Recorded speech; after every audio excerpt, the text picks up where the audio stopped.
galera do sétimo ano, seja bem-vinda a mais uma aula de História. Hoje a gente vai debater um pouco sobre a formação dos Estados Nacionais. Aí nós vamos partir de uma definição, que vamos dizer que é uma definição absolutista, que era uma forma de governo em que o detentor do poder exercia, esse poder sem depender de controle de outras pessoas. Ele exercia isso aí sozinho, Ele não precisava de forma alguma de pessoas para estar opinando sobre a forma de administração dele. E aí a gente vai falar um pouco sobre esse processo de formação, que ele está diretamente ligado às transformações sociais, às transformações políticas e também econômicas, E aí a gente vai entender que veio o período moderno da história.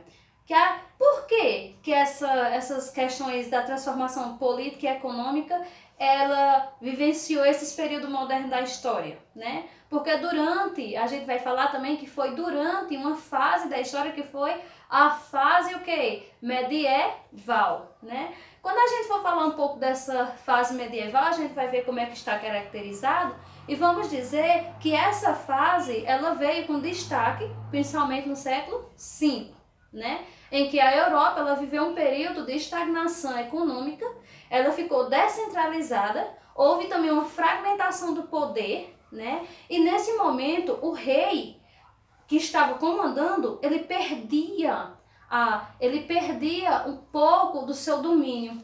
E aí ele perdia para quem, tia Márcia? Ele perdia para a nobreza, que ia se fortalecendo a cada instante, E aumentando o fortalecimento. Aí a gente vai entender que no final da Idade Média houve uma grave crise, que foi influenciada, minha gente, pelas cruzadas. Quem foi que fez essas cruzadas? Quem administrou, quem organizou as cruzadas, A gente vai ver que foi os nobres que se aliaram à Igreja Católica e organizaram, E aí eles organizaram um exército. Esse exército, ele veio com um custo muito alto. E qual era o objetivo? O objetivo dessas cruzadas era conquistar as terras e glórias, E restituir também um poder católico. Isso ocorreu lá em Jerusalém, E aí a gente vai entender que quando houve esse processo aí, veio a formar e a consolidar um Estado. Mas isso não foi fácil. Por quê? A Europa ela viveu cerca de 1000 anos, sobre um regime, que era um regime chamado de regime feudal. E essa forma, ela foi realizada aos poucos, Essa foi uma forma de governo que ela foi se modificando e dando espaço a outros momentos. Aí nós vamos entender e vamos ter uma definição para o que depois veio a ser lançado, que foi a nação e depois o Estado. E eu pergunto, o que é nação?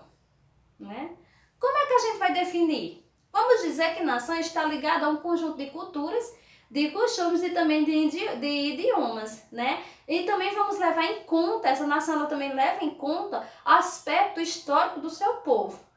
Já o Estado tem uma diferença. Por quê? Porque o Estado ele é um conjunto, Ele é um conjunto político, administrativo, que possui regras e leis. E aqui vocês vão ver, esse poder centralizado que eu falei para vocês, era um poder que estava na mão do rei. O rei fazia tudo, sem ter opinião de ninguém. Ele não queria opinião, porque ele mandava e desmandava. Então depois veio-se quê? Essa questão, do Estado, que foi com regras e com leis, para que toda a população pudesse seguir. E aí para vocês fica uma tarefinha lá na plataforma. Beijo!